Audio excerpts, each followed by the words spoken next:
outside of, a handful of games, it was one of my best experiences that I could recall as a reporter, and I couldn't help it. I got out and, was kind of not getting involved in the drills, but just kind of like really in them and on top of them. It was just fun, like where the guys would catch the ball and I would try to punch it out or something like that. But that's how it is, man. Like I can't be on a football field, like literally on a football field and not participate, man. It's just it's not in my DNA to not do that.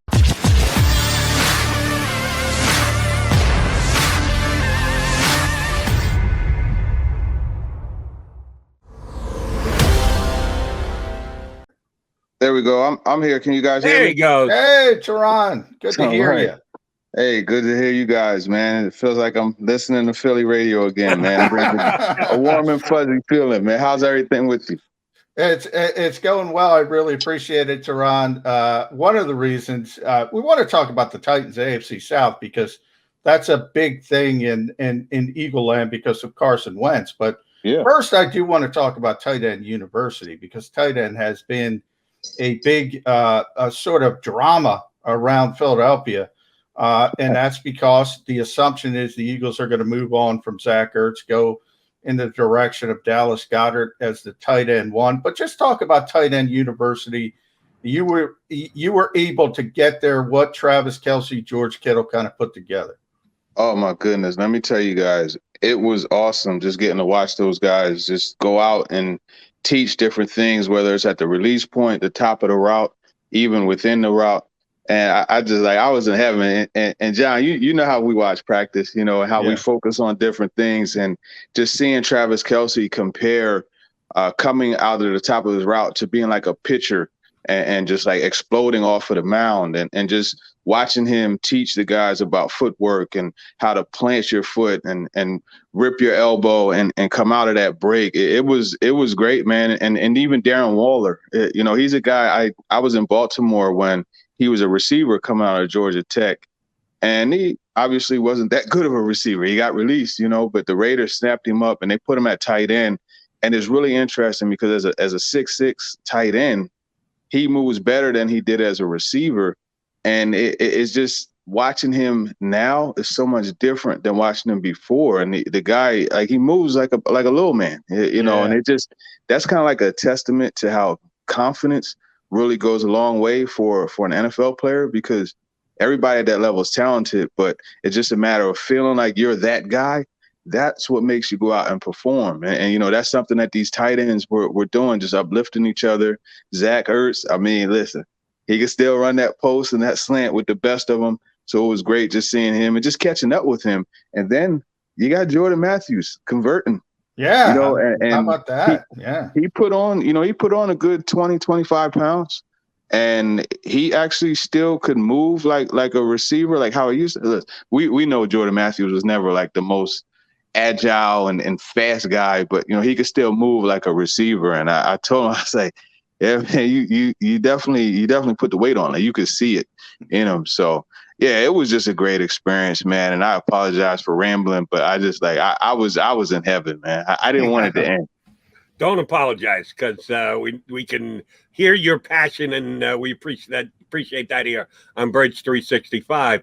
I'm going to play wet blanket, okay? Watching this weekend on The Shop, Tom Brady, greatest of all time, call him whatever you want. We all know what he's achieved. He said that about 90% of the time when he's talking, he's lying, that he's telling you something that he's not really thinking, that's ingrained in him, that he's never tipping his hand on what's actually being done or discussed, or he's thinking about it as he's continuing to play and try and beat the opposition. This was a bunch of tight ends getting together, and they're all the opposition. They're not on the same team, yet they're sharing trade secrets on how to get better, how to be better. They do realize that these guys are going to line up against them in the upcoming season or seasons going forward, and are going to try and use the information they're getting here to beat their teams. Did either of the guys, Kittle or Kelce, who are running this thing, talk about that, hey, we're tight ends and we're actually tighter than we are with our teams? It seems somewhat counterproductive in my mind. Yeah, well, it's not really counterproductive because the goal, and in talking to George Kittle, really what he said the most important thing was to uplift and make the tight end a better position. Because frankly, they feel that position has been disrespected, right? And is devalued. And if you look at it, he's kind of right.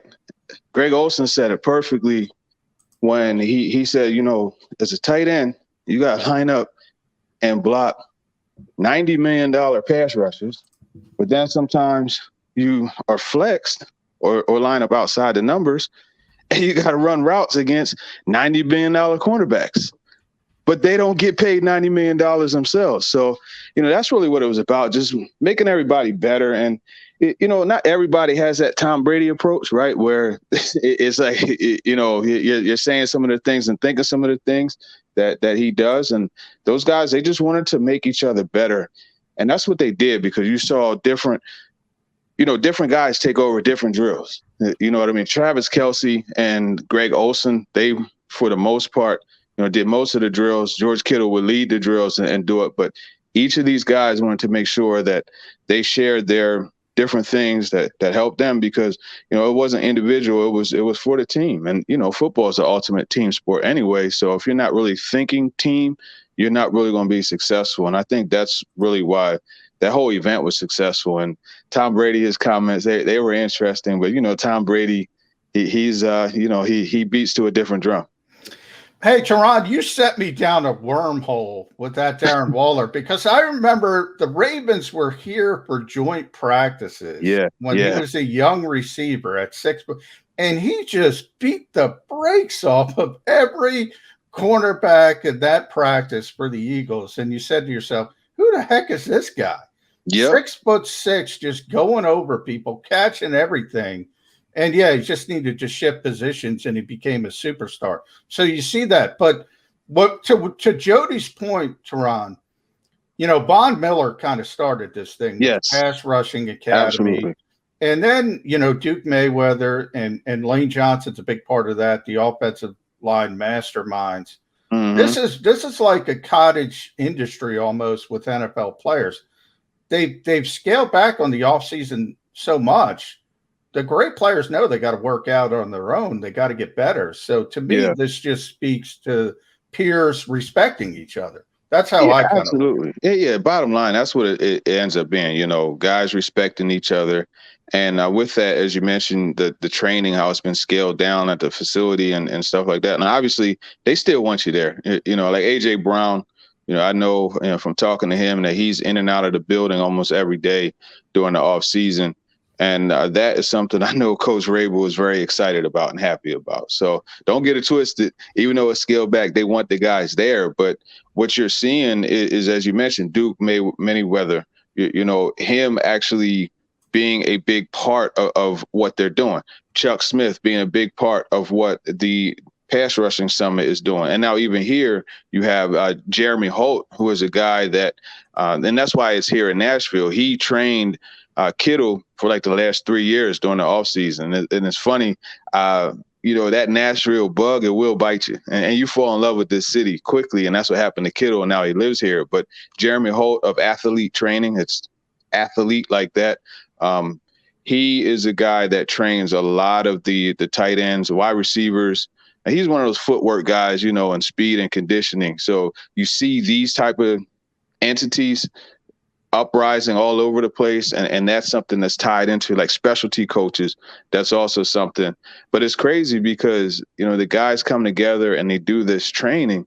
And if you get hurt, Ja'Wuan James, we saw the situation with him. Yeah. So it's really interesting, the balance, right? Because I will tell you, those guys, they were out there getting it in. It wasn't like it was just some little walkthrough type thing. No, they were out there busting it. So it's really interesting to me that guys are willing to do that, knowing how these teams, they preach team in the locker room, but it ain't team in the front office. You feel me? So they will release you in a second or do whatever they got to do. And that's just like, that's an interesting wormhole that we could go down. We don't need to, but it's a dynamic that a lot of people don't realize exists in the NFL.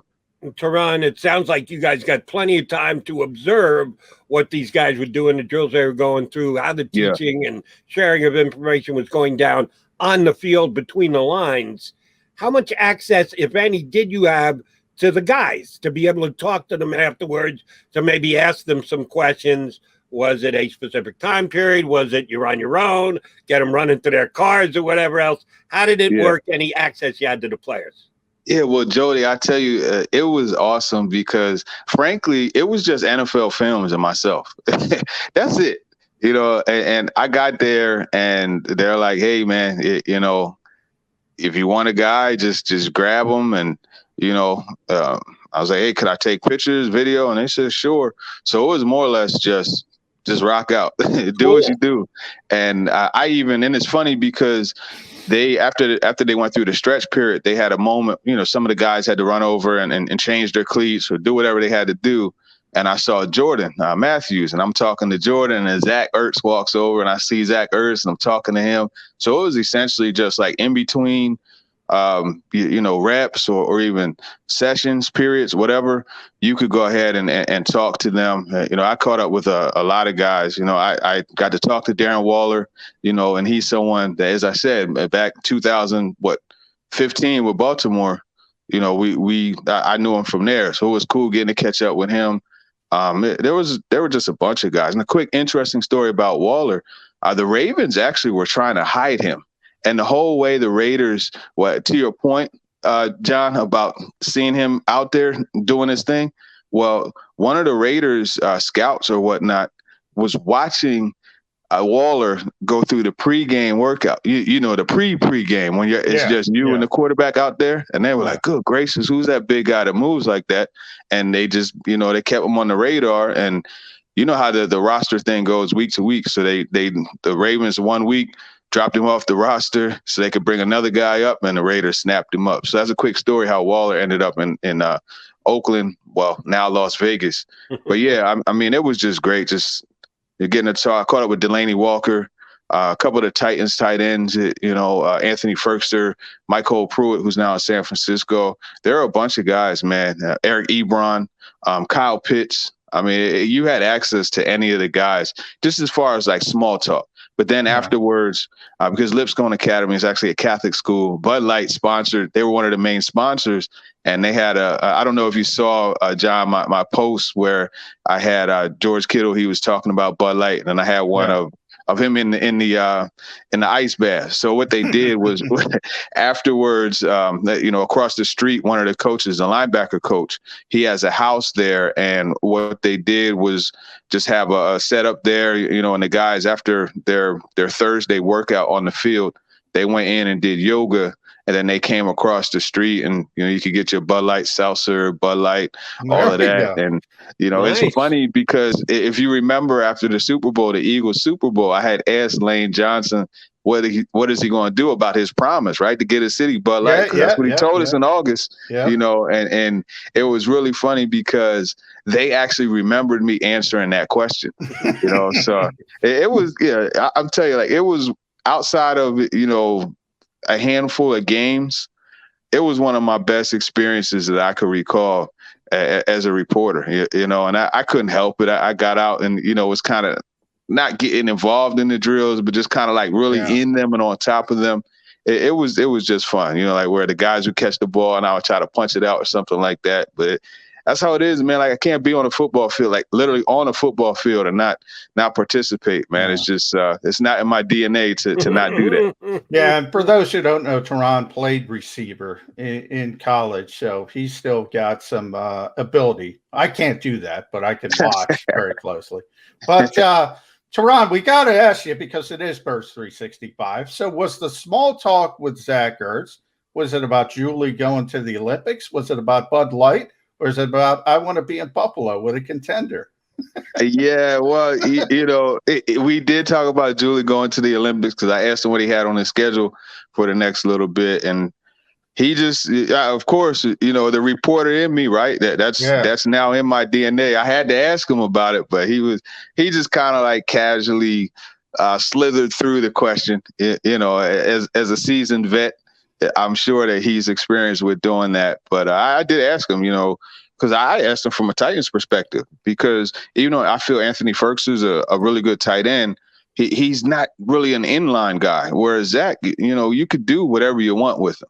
So I definitely felt he would mix into the offense. So I wanted to ask him about that, but he just said, everything is just kind of taking this process and he's just waiting. Did the old Dodge thing. Not surprising. That's right. That's right. The Eagles are doing the exact same thing here.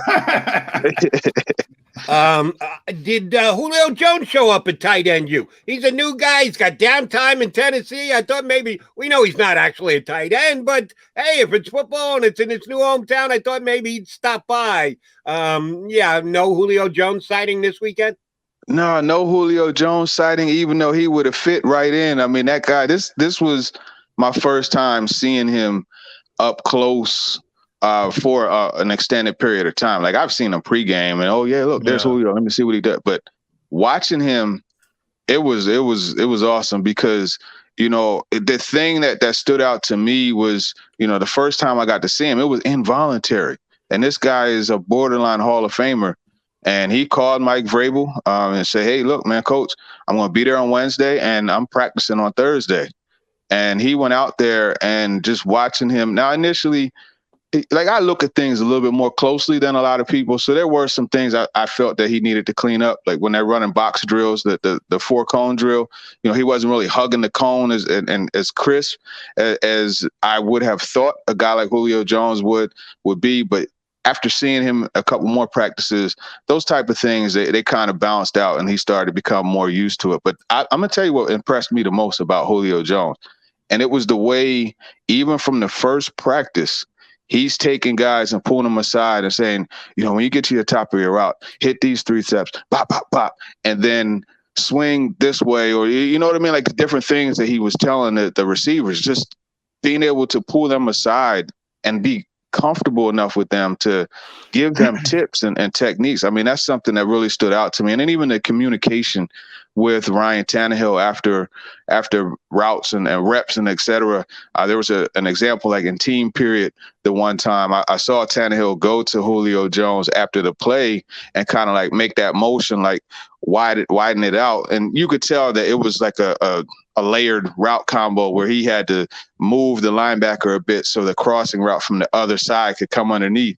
But it was just really cool just seeing that. And then they came back to it a few plays later and it was perfectly executed. So yeah, man, if you're not excited about Julio Jones being on the team you cover, then I mean, you might want to change to a different line of business because that's more eyes on your work, and it just makes, as a fan of football, period, it's a lot more fun to watch a team that is balling as opposed to a team that's struggling. Yeah, we went through that last year, Turron. It is not fun.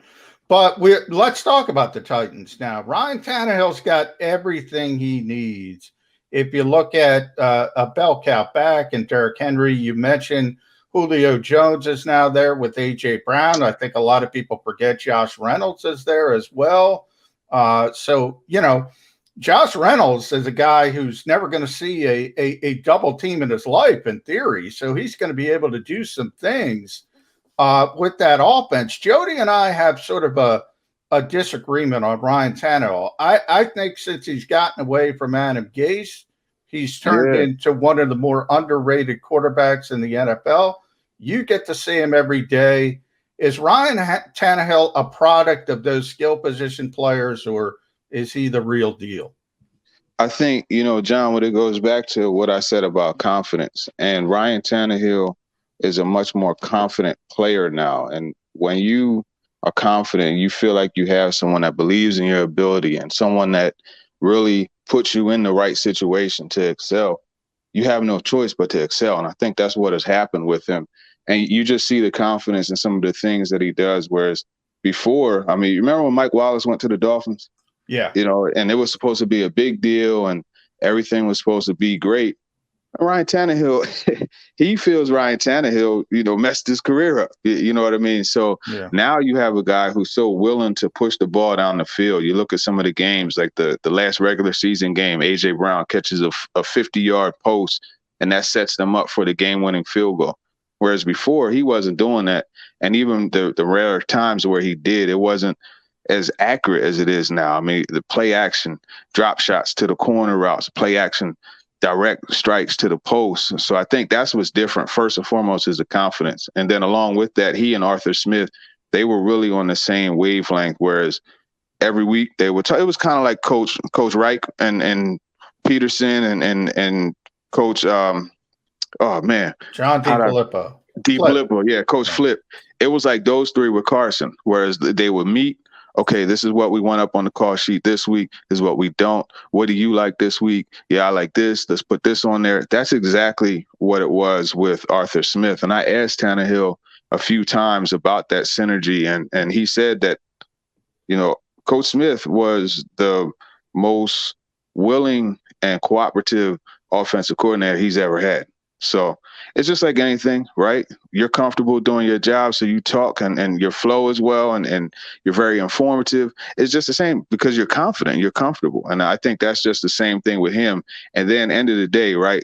Think about this. You have a city paying you $5 million to get out of town. That's what the Dolphins did. Here, man, take this $5 million and get up out of here because we don't want you being our quarterback. That's humiliating, right? So sometimes, when we get on that little high horse or whatnot, you need to be humbled. And when you're humbled, what happens? Your heart is open, right? Your mind is open. You're willing to accept whatever it is that somebody has to impart upon you. And then above all else, you have nothing to lose, right? And when you have nothing to lose, if you got any type of dog in you, you're going to go out and do your job to the fullest. And I think that's what it is with Tannehill. And now he's just playing with confidence and just all the athletic ability is there. And I believe he's a top 10 quarterback. And I'm somebody that really thought the Dolphins were crazy for taking him where they did. Yeah. Let me follow up on that. Without Derrick Henry, not only would he not be a top 10 quarterback, he wouldn't be a top 20 quarterback. He wouldn't be a top 30 quarterback. I'm not even thinking. See what I mean? Tell me how you really feel, Joe. Yeah, if I had Derrick Henry as an option on offense, I think I could have a 90 quarterback rating in the National Football League. But that's just me. But you made a good point about the great relationship between he and his coaching staff. Well, Coach Smith is no longer there. He's now down in Atlanta as their head coach. So Todd Downing steps in as the new offensive coordinator. Sounds like he's ready for the job and he's got a good relationship with Tannehill. But after Frank Reich left, we've been talking about it here, Philadelphia Airways either be the radio or here on Birds 365 since we got started. Frank Reich is the reason why Carson Wentz went in the tank. No longer having Frank Reich is why Doug Peterson is no longer the coach. When he went out the door to go to Indianapolis, all of a sudden the Eagles offense went backwards. Are you looking at the same situation in Tennessee? Does Arthur Smith relocating to Atlanta have the same kind of an effect in Tennessee that Frank Reich's leaving in Philadelphia had here? That's a good question. And the thing is, I always try to look at stuff objectively. So you look at the good and the bad. And I think really the one thing that's going to be different with Todd Downing as opposed to Arthur Smith is just the relentless dedication to the run. And there are games where I could remember the Titans were down 9 points, 14 points, 2 scores, right? And it's the fourth quarter. And they'll start a series and they'll go shoe to shoe and just provide a healthy dose of Derrick Henry. And all you see is the momentum being snatched. It's like, dang, you're down 2 points. What the heck? 2 scores. What the heck? Why are you running the football? But Arthur Smith would just stick to it because he had that understanding and that patience, right? To know, okay, yeah, Derrick's going to go -2. He's going to go -1. He's going to go 5. He's going to go -2. And then a 70-yard run. And if you look at the box score, it's like, oh, yeah, he had a good day. When he didn't necessarily have a good day, he had a few good plays. But Arthur Smith had that ability, that wherewithal to stick to that run, knowing at some point it's going to pop. That's what I want to see if Todd Downing's going to do because it's tough. It's tough sticking to the run and doing that when you're down by multiple scores. But I think, for the most part, and talking to the people that I've talked to, the whole thing about that was continuity. They wanted to keep the scheme familiar because they felt like the offense had a very nice flow. And they're right. They were averaging 30 plus a game last year, which was third in the league. So I think they're going to be fine. And one of the things that stands out, and I asked Coach Downing about this, is remember, we mentioned Coach Flip earlier, right? Well, Coach Flip was the OC for Mike Zimmer in Minnesota. Remember, Todd Downing coach, he was an OC for what's the linebacker? Jack Del Rio in Oakland. So I say all those to say he's been in situations where he's seen guys get in a little bit of trouble for not being dedicated to the run. And as you know, when you have defensive-minded head coaches, one of the first, you got to be able to run the football. I need you to help my defense, right? We're going against the Chiefs. Look, we need to be able to run the football and control the clock, time of possession. And I think having seen Coach Flip, be scapegoated and fired as an OC in Minnesota, I think he understands that, hey, it's important to run the football. It's important to have that balance on offense. And he understands that, and that's a good thing. So I think they're still going to run the football. I don't know it's going to be the same. And frankly, Derrick Henry, the guy had 400 carries collectively last year. The year before, we're talking about 380. And I could give you stories of Henry during practice that would, have you think like, yeah, man, a guy may not be from this planet, but at the same time, you still, 400 carries is 400 carries. And he's not always getting hit, you know what I mean? But it's just that wears and tears on you. So you definitely need to maintain that and balance it. Yeah, you've seen it with Ezekiel Elliott as well. You saw that kind of drop off. It always happens at the running back position. Last one from me, Turron. Thrilled to have you on. Good to talk to you. Carson Wentz, man. You mentioned Ryan Tannehill. The Dolphins paid him $5 million to get out of town. Well, Shepard Lurie ate $33.8 million to get Carson Wentz out of town. Imagine that, man. Yeah, imagine that. Now, Turron, you wrote a book about Carson Wentz. You've seen the highs of Carson Wentz. And now we're at the lows. But now he's going to be in that AFC South with Tennessee. How are people taking it? How do you think it's going to work with Frank Reich and the Colts? Yeah, the Titans fans, it's interesting. They're different from Eagles fans, right? I don't think there's a more passionate fan base than the Eagles fans, and obviously that's documented. But there's some who can't wait to see their team go against them, and others are like, oh shoot, how is he going? Because they're thinking of that 2017 Wentz. Well, that's a few years ago. So it's obviously not the same. You have the divorce from the Eagles. You also have the injury, and he's not the same player, right? So unfortunately for Wentz, it's a bit of a different approach dynamic that he's dealing with, because he's not as athletic as he was, but he still has that mindset, and he plays with that go get it type of stuff. And for me, like watching him, it's second and 5, we'll just say, and he'll get 4 yards and he'll dive or take on a linebacker head on to try to get the extra yard, when it's like, my man, you got a 200-pound running back, right? That's paid to do that. Live to see another down. Give him the football. Let him get that extra yard, and you live to see another down, or even the rest of the game. And I think that's the thing that Frank Reich is going to have to balance. And I believe Press Taylor is there too, so he'll have a couple familiar faces with him. I think it's going to work for him. Like, obviously, that 2016 and 2017 Wentz, I don't think we're going to see that again. So it's going to be a bit different from those years, but I think he can do enough to keep everything moving. But everybody points at the offensive line and just how that's supposed to be really good. And I get what they're saying, but remember, Anthony Castano, their left tackle, and you guys know from the last couple of years with the ups and downs and the in and out of Jason Peters, man, left tackle is important. So Castano's gone. They signed Eric Fisher, but he has an Achilles.